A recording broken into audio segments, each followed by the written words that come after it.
Good afternoon, everybody. Welcome to the Council. We're thrilled you're here on a beautiful Chicago afternoon. I'm Niamh King. I'm the Vice President for Programs and Strategic Content here at the Council. I'm delighted to welcome our speakers, Austan Goolsbee, Douglas Holtz-Eakin, and Phil Levy. I'll introduce them a bit more comprehensively shortly.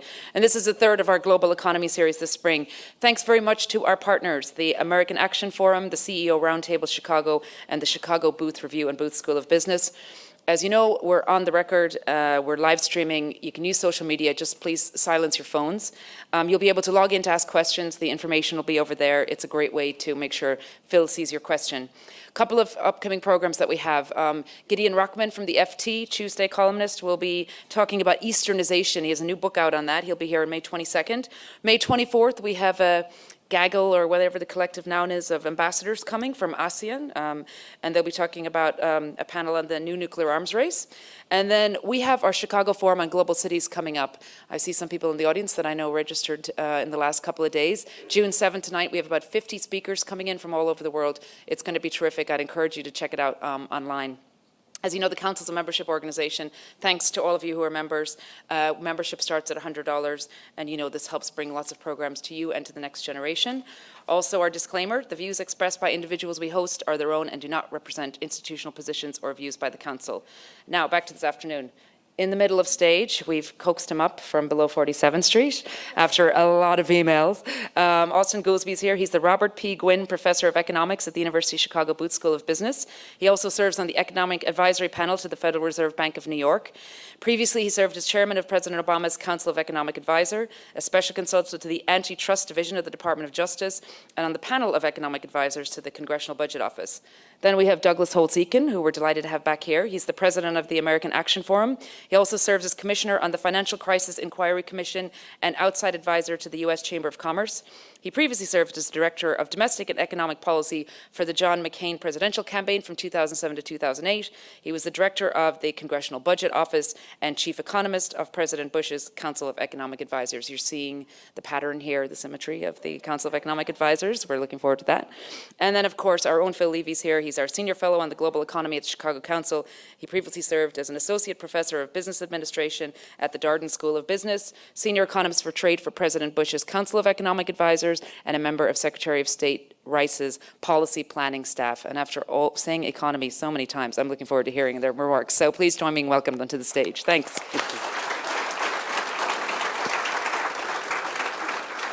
Well, thank you very much, Niamh. Thank you to all of you for being here.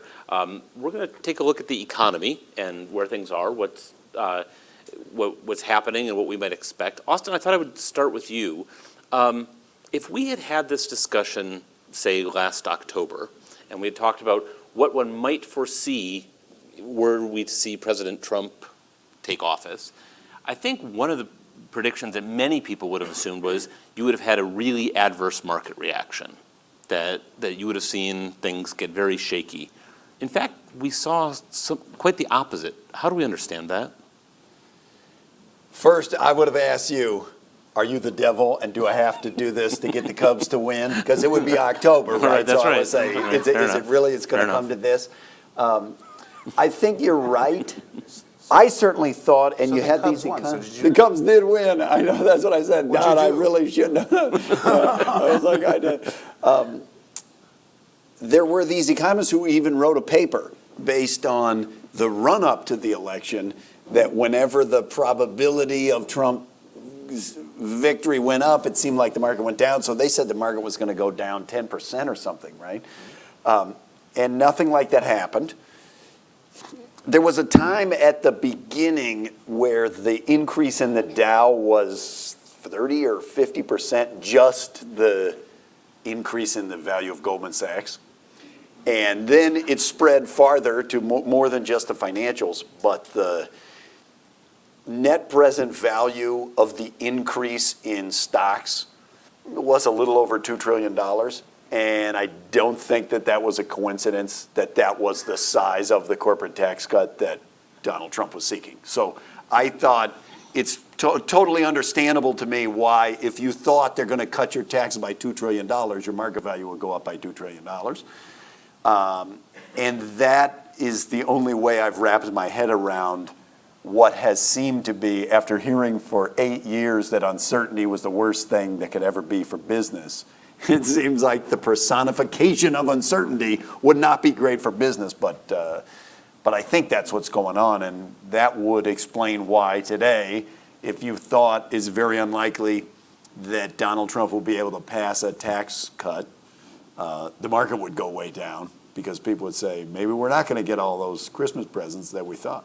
So, Doug, is this a rational calculation, everybody figuring in net present value, all the goodies they're going to get from President Trump? I think the problem has been trying to figure out which President Trump. And, you know, there were serious analyses, including some by my organization, that said, okay, let's take at face value what he said about deporting 5% of the U.S. labor force, the economic consequences that are a large recession, enormous cost in doing so.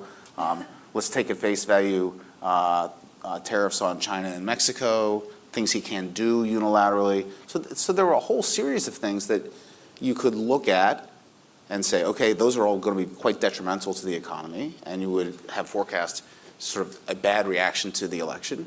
What I don't think anyone thought about was he will not only win, some people thought about that, but not only would he win, but Republicans would carry these majorities both the House and the Senate. And so I think it was mostly a pricing of this thing that you know, Ryan keeps calling the historic opportunity to repeal or replace Obamacare, do tax reform. You know, it's that configuration that got priced in, and in my view got overpriced in terms of what they thought would happen.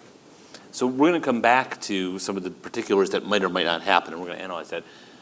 Let's take a look at a bit at sort of the trajectory of the economy, where it's going and what we can expect. So Austan, credit to you, you sort of engineered a recovery that's lasted quite a long time. Traditionally, these things don't go on forever. Do we need to worry about that? You know, we should always be worried and always be ready. The one thing I'll say is if you just look at probability of recession next year, what are warning signs? There are different warning signs, but one of the things that tends not to be very correlated with whether you have a recession next year is how long has it been that you've been in a recovery. So the fact that we've been in a pretty historically long recovery, maybe the second or third longest, since we've been keeping the data, doesn't mean that we're due and we're about to. It's not like an earthquake on the San Andreas Fault or something. You know, it's building up the pressure that's going to explode. That said, when you start getting stock market valuation, price to earnings ratios, they get really high. When you start seeing the 10-year bond yields be very low, so people look like they're pricing in. Things like that are danger signs, warning signs. But I thought for the last 6 years, and continue to think now, that the Fed and everybody else would overstate the probability of a V-shaped recovery, because this is not like a normal recession where the economy can go back to doing what it was doing before. We had financial crisis, we had popping bubble, we got to have people move, we got to retrain, we got to change sectors. All that would take a long time. So we would just kind of plug ourselves along around 2%, 2.5%. And my feeling was, even before the Russia events with Trump, even if he did his program, I didn't think that it would be that stimulative. It doesn't change that basic calculus that we're just kind of slowly puttering ourselves along at a rate that's okay. You know, it's better than if you look back 5 years, it's definitely better than that. But it's not strong enough that anybody's going to look and say, woohoo, this is what growth feels like. And so we would just kind of continue in that mold. So, Doug, given the nature of this downturn, were we wrong to expect a woohoo moment? And was 2.5 growth all we could expect, or was there some sort of catch-up to potential that we ought to have had, or that we can now shoot for? So, a couple of things. I mean, number one, something that nags at me, troubles me, is it's not just the financial crisis, Great Recession. The previous recession was also caused by an asset bubble breaking. It was the dot-com bubble, gave us the recession in the early 2000s. And so our traditional way of thinking about recession recovery, which is sort of industrial style income declines and automatic stabilizers that go with it, may or may not work real well in this world. So I think it's really important to keep track of asset valuations to make sure that we aren't sort of running toward another sort of asset bubble pop, financial transmission kind of episode, which we don't really seem to know how to handle very well. There was the jobless recovery under Bush, and then there was the slow recovery under Obama, and those are both coming out of these asset market effects. And I think that's a concern. The second thing I'd say is, sure, it was a very deep recession. We would have liked to have gotten back faster. Every day I had ways to do it faster that Austan wouldn't listen to. And so that's just an historic missed opportunity. What can I say? So, it happens. And then, but, we're back basically pretty close to potential. So everything going forward, which is really all that matters, is the policymaking can't be, and is too often framed this way, is let's create a bunch of jobs, let's do some stimulus. It's not about that now. It's about genuinely the supply side of the economy. Can you speed up the rate of productivity growth, the hardest thing in the world to understand and control in any way, and generate faster increases in the standard of living? And that's really, really hard. It's also really important because I deeply believe the only reason Donald Trump is president, and there are majorities in the House and Senate of Republicans, is because the American people sent them there to do that. And so I wish, they would, but it's hard. Okay, so let's turn to one of those things, and the first thing that kind of came up on the agenda, which is healthcare. And as sort of a basis for this discussion, one point of contention, and I realize you've got some stake in this, is the current situation tenable? And so this seems to be part of the point of debate is, are we in a sort of viable framework coming out of the Patient Protection Affordable Care Act, or is reform mandatory and we just have to decide which reform? Look, I would say a couple things about that. One, healthcare markets is not one big national market, and everybody in this room is going to know that. It varies quite a lot where you are, and there are, I think, some rural markets where it looks to me like they're on a tough spot, and that might be the quote-unquote death spiral. Overall, it's not a death. They're not on the death spiral. The Congressional Budget Office made their forecasts when they did the score for the AHCA. They compared to the ACA, and they make clear it's not on the death. To be on the death spiral, you would have prices being very high as well as rising. And thus far, the prices are not, they rose a lot in percentage terms, but in most of these big markets, the prices on the exchanges are actually lower than the prices for standard employer paid plans, which is not on the death spiral. So there are clearly things that we would want to adjust if we could start from zero with the ACA. And all of those are about trying to get more people to participate. The places where the ACA has stumbled are exactly the places where the governors and the opponents of Obamacare have actively tried to prevent people from joining up on the exchanges, and they didn't expand Medicaid. They've downplayed the exchanges as much as they could. They forced the federal government to do it. So I don't think certainly there are things that need to be fixed, but it was not on the death spiral. And if that thing falls apart, it will be because someone lit it on fire and then tries to say, no, I didn't light it on fire. It was already on fire. Doug, was that someone you? I left my gasoline in D.C. I didn't know. No, I'm going to agree with something Austan said, and I think it's really important to sort of get the magnitudes that are involved right here. There's the U.S. healthcare system and the system of insuring people, the vast majority of which is employer-sponsored insurance and is fine and has been fine. There is the Medicaid expansions, which Medicaid serves 70 million Americans. It is probably the most important public health program we have. That's out there, and it's not melting down. Then there are the individual markets that were affected by the Affordable Care Act and put on marketplace exchanges where there are 11 million Americans. And that's an 11 million souls about which we should care deeply, but there's a lot of hyperbole about, the health sector melting down and all that. It's about that. It's not going through the traditional insurance death spiral where on the demand side, premiums go up, and so people who are relatively good health say, I'm not going to do that. They leave. As a result, the healthy people are gone. The premiums have to go up again. Things spiral down. It's departure of insurers on the supply side, and that is a serious concern.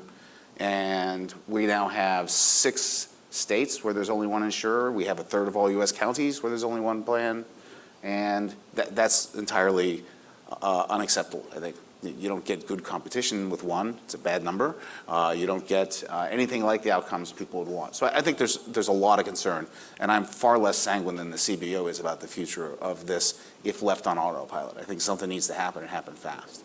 So something does seem to be happening. We've had movement through the House. Yes. Can you talk about sort of what has happened and what you see is likely to happen, and then you'll get to take a shot after that. So one thing that has happened is that Republicans have demonstrated their fantastic capability to message any tough policy issue and convince people they have the right answer to a difficult problem. I'd say that's certainly what came out of the House. No problem there. Our sarcasm monitor. In case you can't tell, he's being sarcastic. Or maybe I'm just really tired. We've both known him a while. So here's what they did, and here's what they didn't do. What they did was pass a bill in a couple of months which has a $1 trillion tax cut and the reform of 2 major entitlement programs, insurance subsidies in the individual market and Medicaid. And by normal Republican mortal standards, that's a phenomenal accomplishment. The speed at which it happened is actually quite stunning if you look at it from that perspective. That's 3 big things. And entitlement reform is something Republicans have been talking about for ages and never actually done, so they did that. And they managed in the process to somehow have it boil down to a fight about that person in southern Missouri who has a pre-existing condition when Missouri took a state waiver and that person let their insurance coverage lapse and thus they were able to be medically underwritten. I think there are about 5 people out there that are going to be affected by what ended up being the centerpiece of this debate. And so that's just a disaster. The other thing that happened, and this is, quite frankly, the president's fault, is, Republicans looked at this and said, here's what we believe. We believe that Americans should have a choice. We're not going to have a law that says you have to be insured. They get a choice. We want them to have lots of good choices. And so we're going to pay attention to premiums and give people affordable plans, let them choose, and they will, because we trust them, choose what is best for them. The president went out and said, we're going to cover everybody. And so immediately turned it into everybody has to be covered, which is utterly inconsistent with allowing people to choose to not be covered. And if you look at the CBO score, a quite striking finding in there is, in 2018, they assumed that if this law passed, 6 million Americans would choose not to be insured in the individual market, and 5 million Americans would choose not to participate in a free Medicaid program. That's 11 million of the supposed lost their coverage. It's their choice. You haven't heard one Republican defend that choice. They have just run away from that, and they've said CBO is wrong. So I think they did something that's actually not perfect. I have a whole bunch of things I'd like to change in the bill, but something is actually far more of an accomplishment than has been appreciated, and they managed to talk about it probably as poorly as anyone ever could. Okay, I'm going to come back to you on what happens next. What about your take on what they've done so far? Okay, I think there's 2 religious divides within the world of economics before we get to politics. One is, and I'm sure Doug will agree with this, there's a whole thing about health care as a system of medicine and the delivery of care and what reforms need to take place there. And actually, there are a bunch of things in the ACA that are about that. And then there's a whole economy about insurance and who is covered and what prices do they pay. And all of the debate has been about that thing, the insurance. In that world, that's greatly to our detriment, I should say, because this healthcare delivery part is quite important. And we've actually had some pretty good news about that part. The overall healthcare cost inflation rate's actually been historically quite low. some on the government side, some on the employer side. We're still trying to unpack why that's happened. On the insurance, everybody knows what the previous to the Affordable Care Act system was about, and that is when you allow the insurance company, when you allow choices and not less pooling of all the risks together, it invites the insurance companies to try to figure out who's the healthiest and to insure only them at very low prices, and to figure out like, well, wait a second, you're going to be super expensive. You know, you had heart problems from when you were 2 years old, so you exceeded your lifetime cap, you know, before you got out of the nursery room. And in a world like that, where there's no risk sharing, there are groups who will be better off, who will have lower prices under a system of choice. Mm-hmm. And there will be a bunch of people who either can't get insurance or have to face high prices. The Obama religious divide, side of the religious divide is, let's try to have as much risk sharing as we can. Let's try to get as many people to participate as we can. That will spread those prices over everybody. And you see the religious on the other side saying, it's not fair. Why should I have to pay for some other person's illness? Or, you know, now it's kind of moved into caricature. A fat person sitting on their couch who has diabetes, we shouldn't have to pay for them, you know, in the words of the budget director. I think that the economics of a market like insurance works better the more people you get in the pool, the more risk sharing you have. I think Medicare shows that. I think Medicaid shows that. There is another view which says, no, it should be, everybody should kind of pay out of pocket. If they pay out of pocket and people are in charge of paying for their own care, they will be diligent about finding low prices, and that will hold down the costs. And the other guy said, no, but if you charge them $100 every time they go to get their blood pressure checked, nobody will get their blood pressure checked, and we'll have raging high blood pressure, and chronic disease management will be super expensive.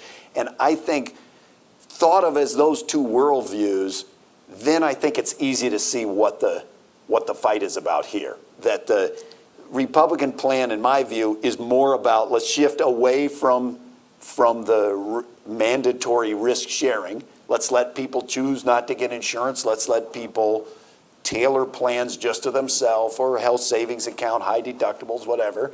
And you know what will happen in that world. There will be more exclusion of people. There will be more variability of prices, but you will be able to reduce taxes, and that's basically what the plan does. So that's not quite what the plan does, because the disagreement is about how you get the risk pool. The mandate's pretty clear. It says everyone has to be in. Mm-hmm. And probably the biggest flaw with the mandate, well, there's either philosophy, some people just don't like the mandate, but the mandate, there are more people who are paying to avoid the mandate and who are exempted from the mandate than are in the individual insurance markets. So the mandate was ineffective in the end. The design in the House passed bill is this continuous coverage provision. It says we have two ways to deal with people who are expensive, have pre-existing conditions, things like that. The primary way is if you come off your parents' policy at the age of 26 and you buy your own and you remain continuously covered. You always buy insurance. An insurance company can never medically underwrite you. They can never check and see, you know, if you have diabetes and charge you more or anything. Indeed, you've got everyone in the pool. Some of them will develop expensive conditions, some will not, and you'll get the risk pooling that way. There will be some people who, when the system starts up, have expensive conditions, and then you just have to deal with differently. That's the whole focus on high-risk pools, and the basic solution there is to just throw money at them and sort of, you know, subsidize their insurance. So the design is not really one intended to somehow not get risk pools. It's how you get the risk pools. I would argue there are maybe 9 people in America who know that. I think they've done a sort of really bad job at sort of explaining the basic point that Austan made, which is exactly right. There are insurance market considerations, and here's a different way to get to the same goal. But now let's go back and talk about the fundamental problem, which is these are the people who give you care, and the value of that care is what's important. And the fact that all this insurance stuff is just shifting around who pays the bill. The issue is that the bill is too big, and let's deal with the bill. And that remains something that needs to get done. And then I'll just add the political part, which is, I don't fault the Republicans. It was a smart thing to do, but they certainly can't be upset when it's now backfired and going against them. For the 6 or 7 or however many years that there's been an ACA, the Democrats and President Obama himself owns every problem that everyone has with the healthcare system. Fundamentally, we don't like interacting with the healthcare system. Everyone in this room and everyone you talk to has at least one story where they went to the emergency room, or their mom or their friend or there's something, and the insurance company called them and said that's out of network and we're not going to cover it, and you had to get in a brouhaha about your bill. And we all get sick and die eventually, and we're fundamentally uncomfortable with that. So there's very little that we like about the system. I actually have a list of people whose death doesn't make me uncomfortable. So there's little that we like about the system, or at least there are many complaints. And if you do anything, so we pass the ACA, now you own it. You own everything about it. So you've got people coming down and saying, Obamacare, raise my insurance by 20% and raise my deductible. And I would be like, what? Are you on the exchange? No. You're talking about at your employer? Yes.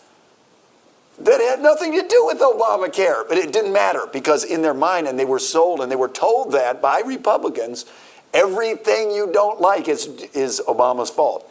Well, now it's the reverse. It's the opposite. And I'm 100% sympathetic that the Republicans are like, wait, but that's not in our bill. That's not appropriate. That's not fair. And it's like, look, now you did it. You own it. You know, that's word sympathetic or schadenfreude? A, he's right, but B, it's better than that. You have no idea. So for years, people, not me, of course, but people would do polling and focus groups to try to find out the most effective Obamacare-related messages. And because this was guaranteed to incite the Republican base. It was the one surefire thing. And so, as it turns out, the two most effective messages were not about the policies. This is very unusual. They were about the process. The things that really made them mad were, number one, it was done entirely in a partisan fashion. And number two, there were these special procedures that allowed them to ram it through the Senate. What are the Republicans doing? Oops. And look, the thing is, and I think there is a dynamic. David Axelrod used to tell me that our biggest problem on healthcare and then on some others was this thing about partisanship, is that they would, if something's confusing and there are a lot of different parts to it that you don't understand, the one thing that they could clearly see is Republicans unanimously hate this, and a bunch of Democrats don't even like it. So it must be a partisan liberal thing. And now I think that the Republicans are going to just get this thing right back in their face, because every single Democrat says it's horrible, and you got a whole bunch of Republicans saying, well, I'm not comfortable with this, that, or the other provision. And so then it's almost like you don't have to go read the provisions. You can just say, it must be really messed up. The Freedom Caucus came up with it. It must have be totally partisan. So the other thing to just to get the perspective on how sort of Republicans view this, and as I said, I think they've gotten off track. Like they've gone off their message in a fundamental way. Off their rocker, as it were. Yeah. Track, Austin, track. So the basic mandate that the American people sent Trump to the presidency and Republican control the White House, the House and the Senate, is make the economy perform better. So everything should be about economic performance, and there were a series of conscious decisions made in the construction of this that had to do with things like, we don't want to have phase-outs of the subsidies that look like implicit taxes on low-income people that the CBO dinged these guys for and took 2 million people out of the labor force. So we're not going to do that. That means that you're not targeting subsidies. And so there's a health insurance consequence to that is clear, but it was about better economic performance. Let's get 2 million people back into the labor force. Let's not have the onerous burdens on the small business. Let's have $1 trillion tax cut. That'll help, right? That's sort of standard Republican good economic orthodoxy. So they set out with a plan to have this be part of the economic program, and they're just. But look, in the end, I'm speechless. this That's all. is Donald Trump's fault. This is not the Republicans in Congress. plan. They had a plan. They've been trying. They're going to try to work the referee and on the sidelines and get the score. Donald Trump was asked. Sometimes I go on Fox and I know Sean Hannity fairly well. And during the campaign, I went on Sean Hannity, and they played an excerpt from his interview with Donald Trump. He's very sympathetic to Donald Trump. He asked Donald Trump, people have criticized you for not being specific. You say you want to repeal and replace Obamacare. What specifically would you replace it with? He asked Donald Trump. And Donald Trump said, something fabulous. And that was it. That was their plan, was something fabulous. And it's not just health care. We'll get to others. Tax plan, health care, regulate, all the stuff. This is water. This is not going to help. And if you run on something fabulous, then you have double the problems when you get to transition, because it's like, well, what do we do? And then you have 4 times the problems once you get to January. And when he named his cabinet full of business people with no policy experience, that would move you to 8 times the problems, unless you say, okay, what we're doing, we're just going to delegate this to Congress and let Congress give us the details. And then it would have worked. Yep. But if you do that, you got to give cover to your own people. You can't start attacking and tweeting out your distaste for what they're sending you. So they say, well, we'll pay for the corporate income tax cut with the border adjustment. And then Trump tweets out, I don't like this border adjustment. And, oh, okay. And then he says, health care, I don't like this part, I don't like that. And finally, Congress now says, well, fine, then you do it. I mean, and they're stuck in that box. And that is 100% Donald Trump's fault. That's not the Republicans in Congress' fault. Any disagreement there? No disagreement. Okay, so then we're going to move on to things like taxes, but first, what's going to happen? So you said if you leave it to Congress, that House and Senate don't always agree in the process. The House and Senate never agree. Okay, fine. So I was being, they hate each other. Right. So what happens now? The Senate takes up the bill. They will modify the insurance subsidies. Certainly, they will modify the Medicaid reforms. They're going to be, put more money into them in one way or another. They will pass it with 51 votes, Mike Pence being vote number 51. President Pence? Just before a this, in his last act as vice president, whatever. No, Pence will be the 51st vote, and it will be just as painful as what we watched in the House. And then they will go to a conference, and they will have the following come to Jesus moment when they have to decide, are they going to pass this, get some stuff out of the way that they need to get to other things they want, like get rid of those $1 trillion in taxes, show that they can govern, give the president a legislative success genuinely, not going down on a bus to tap a keg after you take a vote. Is that this year, or is that's that next this year? That's this year.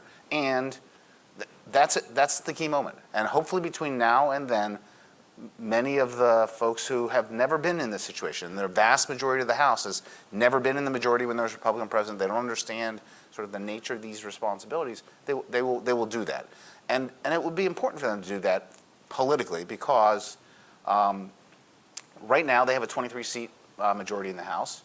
Historically, when a party takes the House, the Senate, and the White House, they lose 34 seats in the House on average. Right? That's the shellacking. Right? That happens. Yeah, we lost more than that. Yeah, you lost a lot. Anyway, but it's 34. So they are facing a deep political problem, and they have to be better than historically good to overcome that. Passing any health care bill won't do it. There isn't any health care bill that's so good that it's going to be viewed as a success and get people through the midterm. So they need to get this behind them with a minimum of problems and with some dignity, and move on to things that can be viewed as successes, probably better economic policy, so that they can have a chance of holding on to the House. That's their mission, and so for that reason, I think it will pass, and it will be ugly the whole way. Any differences? I don't know. Look, the Trump people got mad at me for saying, and this was before even all of this stuff with Russia, I said, look, the thing is, the first 6 months that a president is in office, that's the most fun you're ever going to have. That's the easiest time. That's the only time when people are afraid of you or they like you. After that, it gets worse. The press treats you worse. People respect you less. Your polling goes down. That's not true. Your own party in Congress. I never respected you.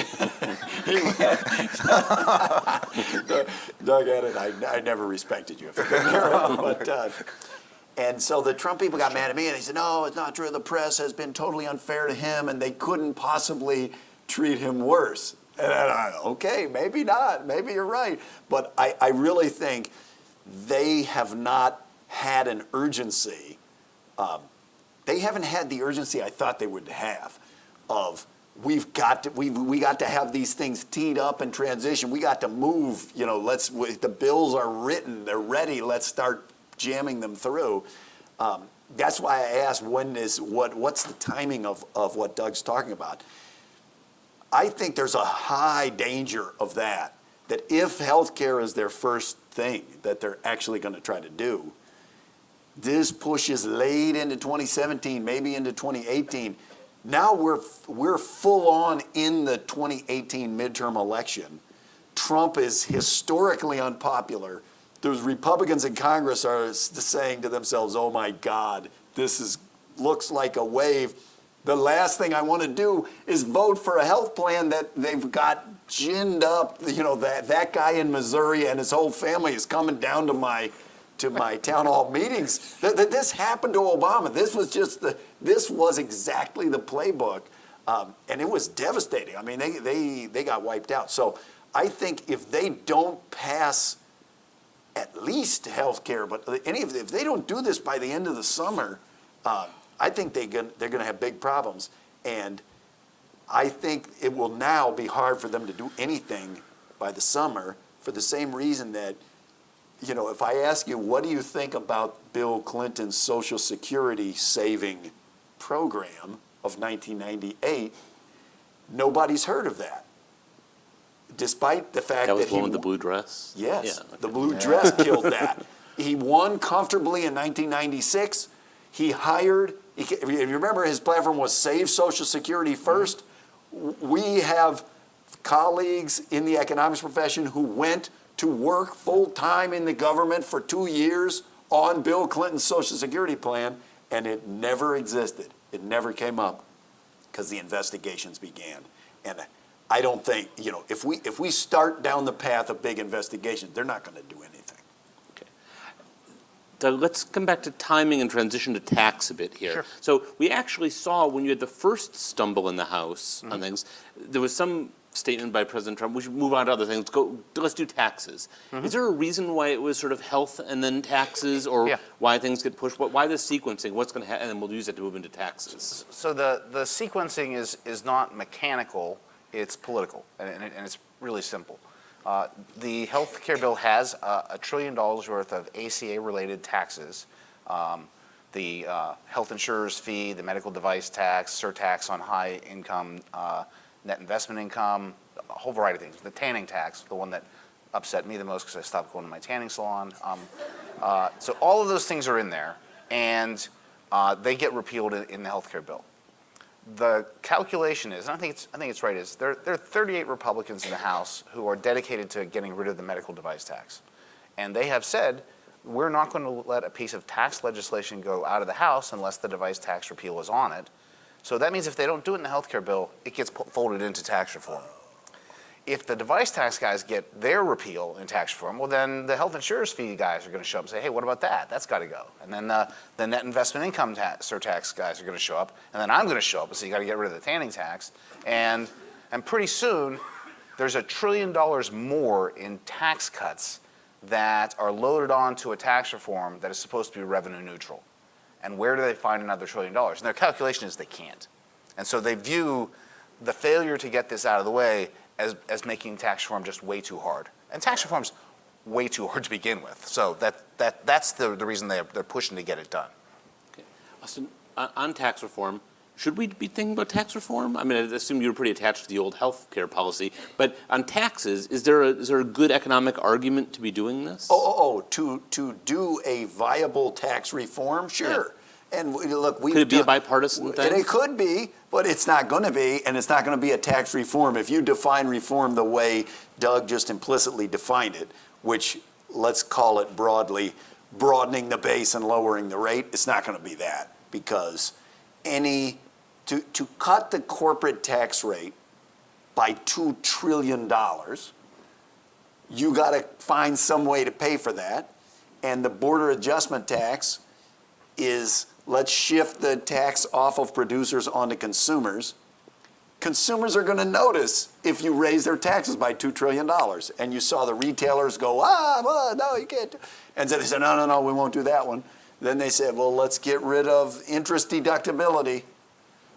And then you see commercial real estate now to say, but that'll kill us. Oh, maybe we won't do that one. And the healthcare exclusion, tax healthcare like income. No, we're not. Every line you go down to pay for those things ends you in a dead end, because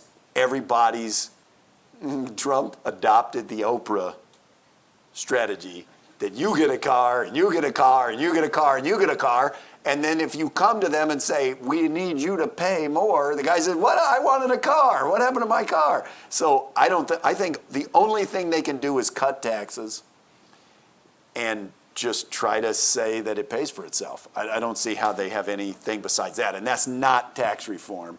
And it doesn't pay for itself. So that's why I was shaking my head when you say, should we be talking about tax reform? No, because that's not tax reform. That's just the same old nonsense that we've seen before. You're one of the handful of people who actually likes the border adjustment tax. Yeah. You want to talk about whether this actually is tax reform? Oh, that would be tax reform. If that could economists happen. have debated border adjustment tax. There are perfectly viable rationales for it. Like I said, if you think production is mobile, then Keep going. you can't tax production. Consumers aren't mobile, so you can tax them. So, the first one, and this is the very serious point about which Republicans and Democrats agree. The current corporation income tax is harming America. It is, the rate is too high. We cling to a worldwide base. We are incenting production offshore. So what you mean by worldwide base? U.S. firms are taxed on their earnings wherever they occur on the globe. They get a little break if they leave the money offshore. They only pay the final layer of tax up to 35% when they bring it back. That has produced the perverse incentive that they just leave it offshore. They don't bring it back. Ultimately, it gets invested in facilities overseas instead of in the United States.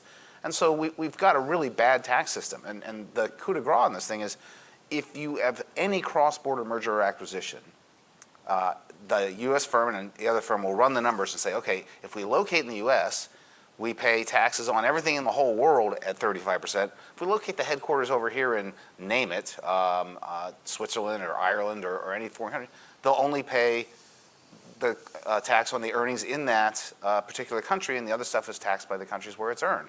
Well, there's no question we will lose every headquarters. They will just all leave. The the New York Stock Exchange, the iconic symbol of American capitalism, is headquartered in the Netherlands for tax reasons. I mean, that is that. And so we're losing these headquarters, we're losing the investments. It's a damaging tax. It needs to be fixed. So now comes the part which is sort of the current issue and the perennial issue. The perennial issue is, as Austan described, if you want to lower rates and broaden the base, the people who are the base broadening don't like it. And so tax reform has always, we haven't done it for 31 years, it has foundered on divisions in the business community. And what we're seeing now with the retailers versus others and all that is not new. Every time we try to do something like this, the business community divides, they yell at each other, they yell at everyone in the Congress, and eventually the Congress gets tired and quits, and we don't get tax reform. I mean, that's sort of how it's happened. The only way to beat that is to have somebody who wants tax reform. And the last time we got it done, President Reagan committed his reelection to doing tax reform and did enough work that the American people were saying to their representatives, why haven't you done the tax reform? And it staggered over the finish line. I mean staggered. It was really hard to get it done. It died twice on the way. We would need something like that to genuinely do tax reform, by which I mean lower rates, broader base, permanently better incentives, structural changes to the code that fix these problems. The alternative, which the president ran on, is let's just cut taxes. And that runs into a number of problems. Problem number one is we already have a just shockingly bad fiscal outlook that we inherited from, and we have George no W. room. Bush, you meant to say? No. They drive the fiscal into a So ditch. it would be, in my view, irresponsible to make it worse. Number two, if they want to do this with so-called reconciliation, these special procedures in the Senate, you're not allowed to create long-term deficits with those procedures. They're supposed to make the budget better, not worse. So they'd have to do a temporary tax cut and then And you need to sunset do it. that because you don't have 60 votes in the Senate. But yeah, so you're doing- they don't have, they're going to have 51. I mean, Right. so, so they have to have some sort of temporary corporate rate cut. Well, the best calculation is they could do it for maybe 2 years. What kind of economic success are we going to get out of dropping the corporate rate for 2 years? Nothing. So they have to get on the same page, the White House and the House, about what kind of tax proposals they're going to do. Reforms are better than cuts. Reforms are harder than cuts. And they require the president being all in to get it done. Well said. Okay, so I'm going to go to audience questions in just 1 second, but let's just wrap up on the tax stuff. What's likely to happen? You've talked a bit about what should happen. Where do you see that? You talked about the delays that may come in terms of how hard Yeah, it's to until help them this at week, first. I thought they would go round and round, try one pay for, try another pay for, try something, eventually realize, God, it's really hard to pay for this, so let's just go change the assumptions and say it pays for itself and try to cut the rates. Now, after this week, I don't know. I think it's going to get outside the window when they can do anything. So I don't know. And that window is by the time we start into the midterms. I kind of think by 2018. So on the I think the window is really important. They're behind the curve for getting any serious tax reform done. There's no question about it. I was a believer in the conventional wisdom that you can't really do this in an election year until someone pointed out that that's absolutely inconsistent with the data. We have all sorts of major tax legislation in even-numbered years, including the tax reform of 1986, the midterm election year. So, I mean, it's actually not true historically that you can't do it. But even having said that, they do have to get on the same page about what they're going to do. And they have this problem that they have, as I was saying to you, they have this enormous agenda. And the agenda is 2 budget resolutions, 2 sets of special procedures, repeal and replace Obamacare, fundamental tax reform, repeal a bunch of sort of regulations, build a wall or a Yeah, fence the or a Choice fence, Act, spend $1 financial, trillion yeah. on infrastructure, confirm Supreme Court justice, confirm nominees, pay for the government in 2017, 2018, raise the debt ceiling, usually a fun thing, increase defense spending, change the cap. There's an incredibly long list of things they're promising to do. They can't do all those.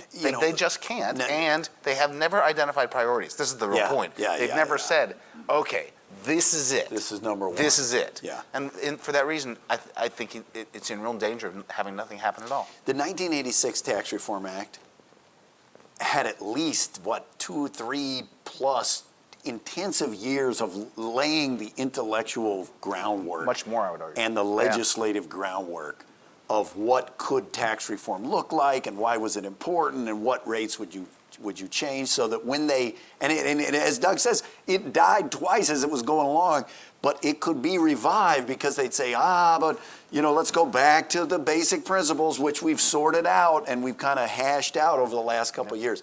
We really have not done that. So I don't know. Okay, let me invite questions from the audience. I'll ask you to be brief, to make, even if it's a statement, put it in the form of a question and say who you are. Let's start right here, please. Jeopardy. Wait for the microphone will Jeopardy be coming to you. rules. So I'd like to point out that you both brought this up first in referring to President one's for Pence or the last act of Vice President Pence. This was billed as this panel discussion as economic policy under the Trump administration.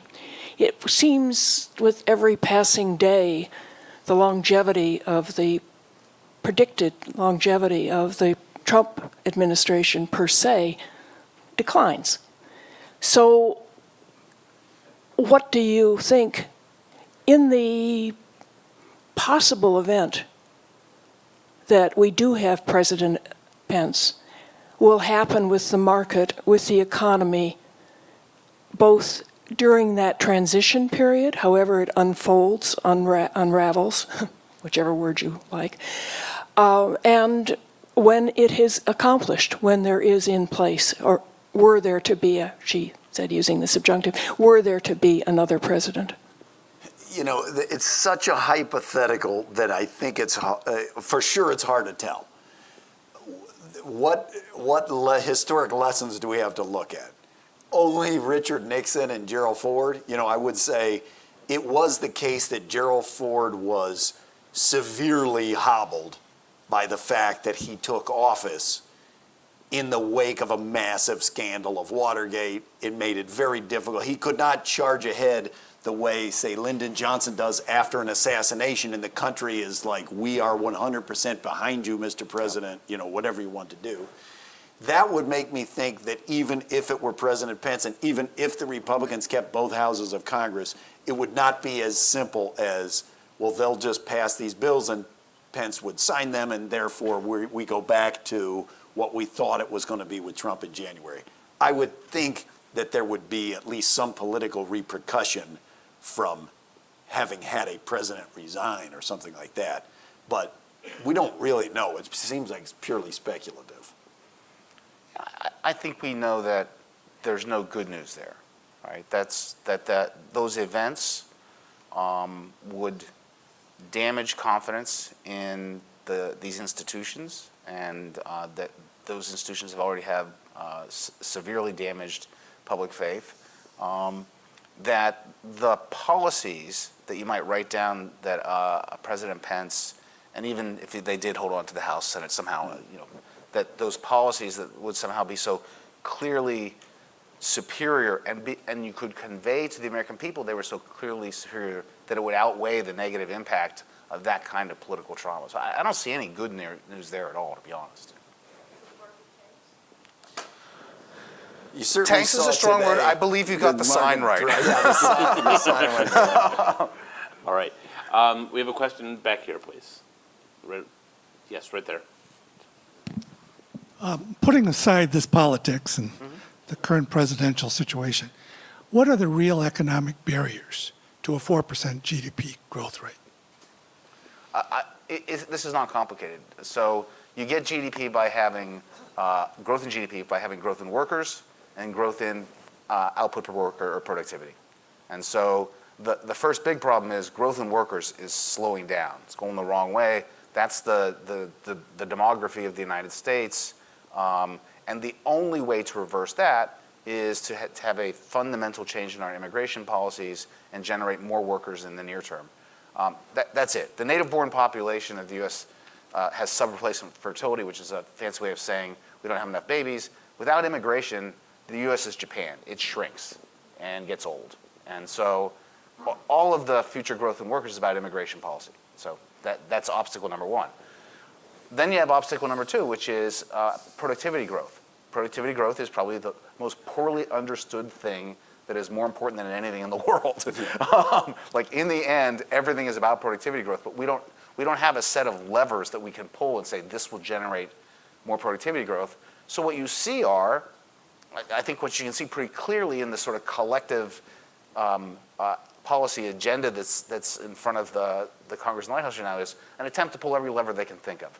Let's relieve the regulatory burden. That'll probably help. We've had a decline in the number of startups in the United States. Maybe that's related to these regulatory burdens. We can get them in, get new business models, get better competition. You know, let's pull that lever. Let's do tax reform. Pull that lever. See if that'll help. Let's build some sensible infrastructure projects. Right? Most Republicans really don't want to do that, but you know they're going to get dragged to the idea that maybe there's some things out there that will improve national connectivity. So we'll try that one.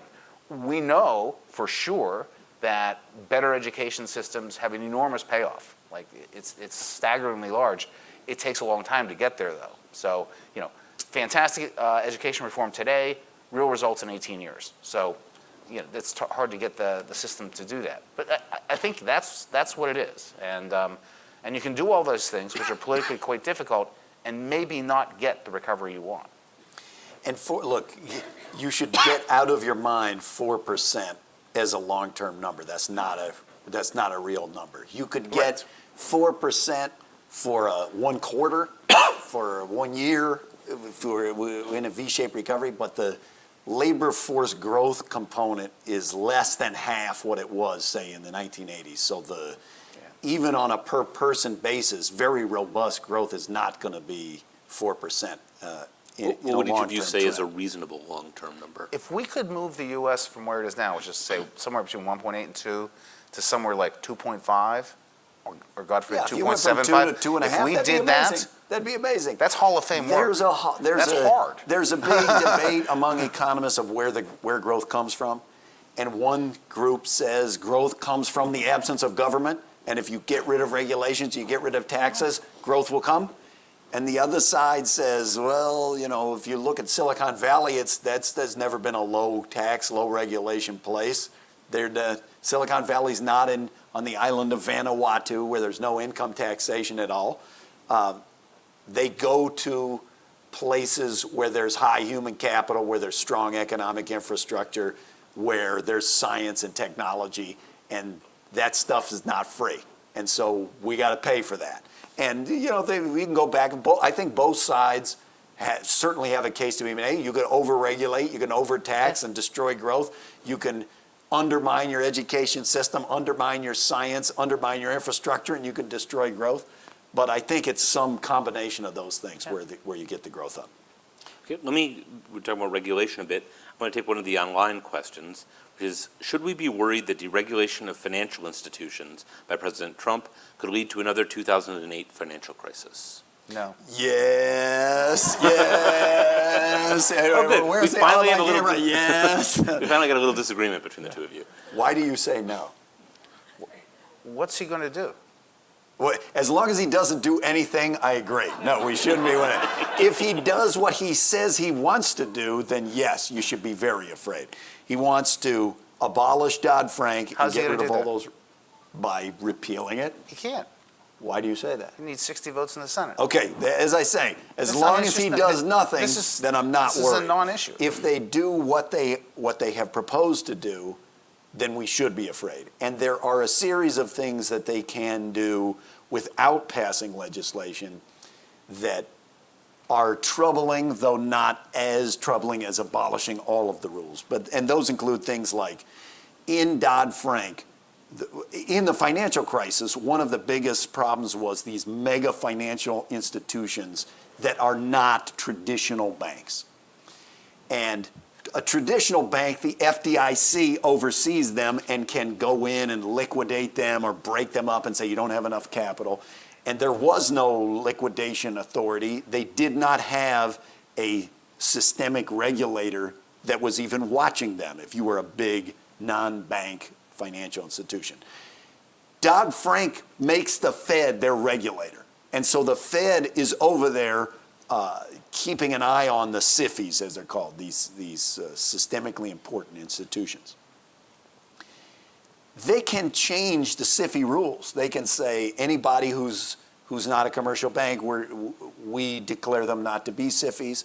They can say the charges for being a SIFI are zero. They can say we don't think you need to hold capital. All of those are things that can be determined by the Treasury or by the executive branch. And we should be nervous about that because in darkness comes regulatory capture and doom. And there was a moment when people were amped up about the regulation of the financial system. And now I think we're back to a more traditional phase where the banks themselves are out trying to write their own rules. You said there's limits on what they can do, but you're a little more enthused about deregulation, I think. Having sat through the pain of that financial crisis commission that I was on for 2 years, there's a lot about Dodd-Frank that had nothing to do with the crisis, and genuinely, I think it is not performing well. There is a place, and the one thing I would predict would happen, there'll be a bipartisan bill that relieves some of the regulatory burden on the community and regional banks. They're really getting crushed, and we've had 6 new banks since Dodd-Frank was passed. 6. Crushed through excessive regulation? Yeah, and the cost of compliance have got out of hand for these smaller banks, and they're important. They are the lifeblood of a lot of the sort of Main Street sort of entities dry cleaners and stuff that are important in the economy. And so I think there will be that, and I think there should be that. I think there are some other bigger pieces of Dodd-Frank where how you do the implementation does matter. And Austin's right, you can abuse this if you want to, and I certainly don't think they will, and I certainly wouldn't want them to.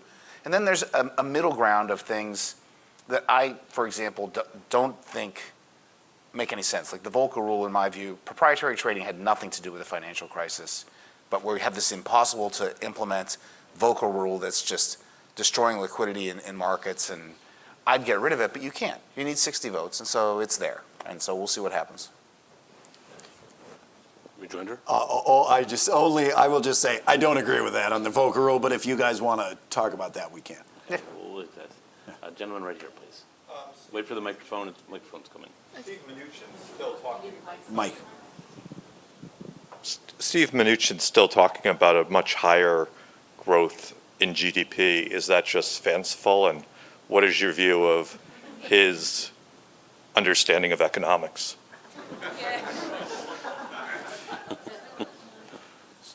So I find this disappointing. I'll be honest. I don't find it uniformly shocking. It's been my experience that if you have people who are very successful in the business world, they often have taken a company that's growing at, say, 3, 4, 5%, and turn it into a company that's growing at 8, 9, 10%. And so they say, I can double the growth rate of things. I've done this, and I'll just go do that for the government. The trouble is the way they went from 3 to 6 or 4 to 8 was they put someone else out of business. And so for the economy as a whole, there's a sort of adding up problem. These guys are negative, this is positive. Really difficult to move it that much, but they believe they can. And so I'm not surprised that many people with big business backgrounds going into those policymaking positions come with that mindset. That's why I think it's important to have other voices that are telling people like Austan saying, no, not likely, you shouldn't say that. And so it's disappointing that that's out there. But I think it's his background, honestly, because I have seen this in many other circumstances. It's a danger to oversell, right? And if you do, you generate the capacity for disappointment. So I think there's a good reason as a public spokesman and the leading economic voice of the United States to not be saying that on the world stage.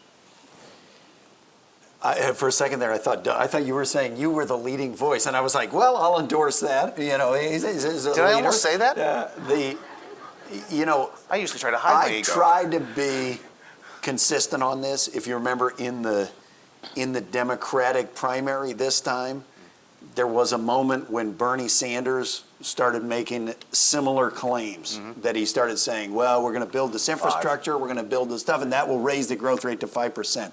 And me and several other previous CEA chairs wrote a letter to the Sanders campaign that said, look, we say this is nonsense when Republicans say it, and we're going to say it's nonsense when you say it too. You shouldn't be doing this. It's irresponsible. That's the longer version of my previous thing about the Oprah and the you get a car. The problem of overselling the growth rate is, well, then when Doug's successors at the CBO sit down and actually run it through the model and say, here will be the impact. Even if it was a positive, let's say you could definitively show this will raise the growth rate by 0.3% per year for the next 10 years. That'd be amazing. And now people are like, 0.3, that's nothing. I wanted 6, 6 percentage points. It's so I think it's a mistake to do that, but I can also see why they're doing it. Because they're not going to be able to pay for it any other way than that. Then you just say, well, this will pay for itself because the growth rate will go up. I'm going to piggyback off the world stage comment, because it's global affairs. Let's bring in the world stage here for a second. In 2 dimensions, and I'll let you That pick was a subtle transition. Yeah, I appreciate it. But either the dimension of how much is our growth dependent on what the rest of the world does, and what do we see in terms of our outward-facing sort of commercial policy? What do you think? So I think in terms of near-term pace of economic growth, where I think we're grinding along at something like 1.8 to 2.2%, somewhere in that range. The world can only drag us down. It's not likely to pick us up. We're stronger than everyone else. We've recovered better than most of the world. the vast commodity bubble that drove a lot of the sort of emerging market stuff is gone. And so I do think, not because we shouldn't pay attention to the world, but in terms of near term, where are we going to get faster economic growth? It's domestically. In terms of how are our economic fortunes tied to this world, sort of intimately and forever. And so we should care a lot about the rules of trade. We should care a lot about interconnectedness in financial institutions and regulations. These are all real things. And taking care of those things insulates you from bad actors and bad shocks from around the world. And we should do that. And I've been openly nervous about the campaign rhetoric about trade and the campaign rhetoric about immigration and the campaign sort of rhetoric about, sort of distancing ourselves from the traditional economic allies that we have done, a lot of international work with. Now, Austan, this is not the first time we've had bad campaign rhetoric about trade, Yeah, or right. even threat of withdrawal from NAFTA. Yeah, that was bogus. So, Sorry. but there were, I would say, two things about this space. The first is, in the short run, 80 to 85% of the U.S. economy has nothing to do with the rest of the world. It's domestic services and what the economists call non-tradables. So whenever anybody starts telling you, say, inequality came about because of China, because of globalization, it's worth remembering that for real estate agents and for your doctor and when you go to the grocery store and whatever, they don't face any competition from somewhere else. But you see all these same trends in inequality in those sectors as well as in the globalized sectors. And that's because it's about technology. You got these, the rise of robots, the rise of various forms of productivity. But we can overstate that, the small measured impact at any given moment on the United States of the rest of the world, because we're mostly a big domestically oriented economy, overstates our independence and inoculation from the rest of the world. And I agree, every economist, I think, is basically going to agree that protectionism, can freak out financial markets, can prevent investment. But over the long run, it's not like this has not been tried in other places. It's been tried hundreds of times. Right. Everybody, if that worked, that's what every country would love to do. They've always said, yes, we'll block out computers from the US, we'll make our own computers. And the reason why you don't see more of it is because it makes you poor. It doesn't make you rich. It's horrible. These policies don't work. If we were all forced to go back to 1981, and forget about just the fashion, and we were driving the cars of 1981, and we had the telephones that we had in 1981, and our standard of living was involved the goods that existed in 1981, and we had protected ourselves from the world and said, no, we're just going to do it. We would be worse. We would be much worse off than we are today. So I just think that one's not thought through properly. Okay, thank you. Back here along the edge, please. I'm puzzled at how come there isn't price transparency in healthcare, either by law or by the market. Why there's not Price transparency? Nobody knows the cost of. Across Price countries for drugs? transparency. Price transparency. Transparency.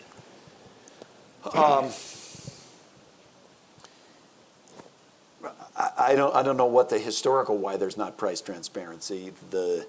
Because people have insurance, you tend not to pay out of pocket.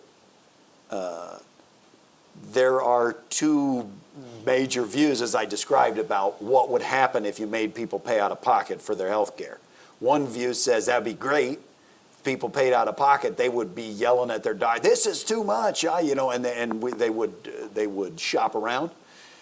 The other says if people have to go through that effort in a thing that's deeply complicated and they don't get, they're going to just tend to not want to interact with the health system, and ultimately that's going to cost 10 times more than than if they were down getting their, medicines and chronic disease management. I don't know. I don't know. Doug's pretty expert on this.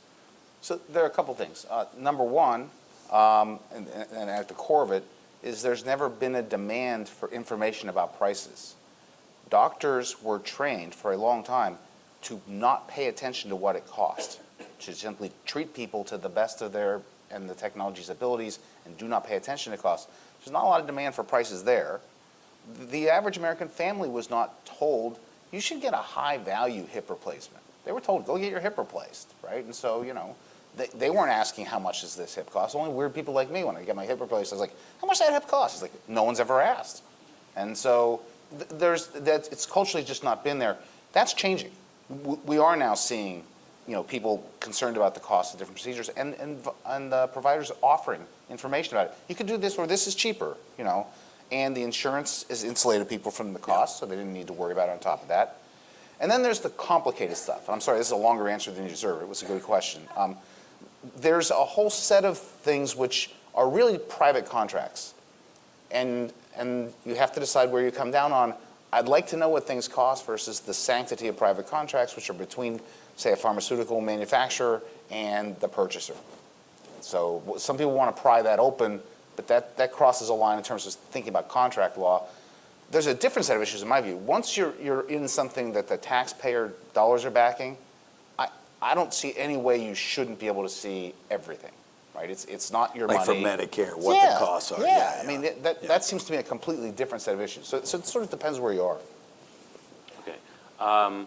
This question, gentleman right here, please. Sure. So we'll get to you. Thank you. We've been talking global, and yet I haven't heard anybody mention the Trans-Pacific Partnership, something that I think both Republicans... The artist formerly known as the Trans-Pacific Partnership. That rings a bell. Well, TPP. Yeah. I'd like to have your views on it, both economically and strategically, as in strategery. Economically, it was a good thing. There's a fight about how big it is. In my view, you sort of take a look at what America does well. It grows stuff and invents stuff. If we have trade agreements that protect our comparative advantage, they're good. That was a good one for us. Magnitudes we can see. Its biggest benefits, I think, were strategic, and their capacity to restart essentially a stalled a global sort of trade reform. The WTO is sitting and going nowhere, so there's that. And its strategic value with respect to China. I mean, as much as I like to believe that economists were just simply very compelling people in the 20th century, not us, but those guys, it's just not true that the benefits of free trade are what drove first the GATT and the WTO rounds. It was the desire to knit together a Western alliance against the Soviet Union. And those strategic considerations were crucial. I think the same considerations should apply when we think about China, and the TPP was perfect for that. And China's thrilled that we threw it away. I think on net, there are plenty of things in it that you could see why people objected to this provision or that provision or some industry. Overall, the world economy's progressed a little in the sense that it used to be the biggest barriers to trade were explicit tariffs on U.S. products. And so a world in which everybody gets their tariffs down, that was good for us, and it was good for the whole world. We've now moved into more sophisticated or more subtle forms where countries use regulations to keep out foreign products. Other countries have national champions that they heavily subsidize their own domestic industries. And the TPP actually took a bite at several of those things. It was kind of a model 21st century trade agreement. So I think that's doubly sad that we just punted and lit it on fire and said, let us never speak of that again. I think it is a sign that the half-century era, at least, of multilateral trade agreements and building up what felt like a robust system that however we feel about each other, we're not going to let that blow up the world trading system. We're going to largely keep the rules in order. You know, I think over the long run, that's now in jeopardy, and that's not on a partisan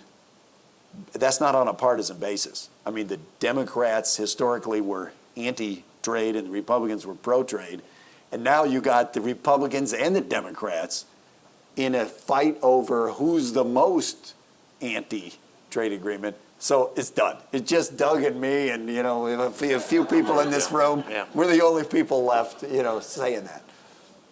So, all right, on that cheery note, ladies and gentlemen, we've used up all of our time.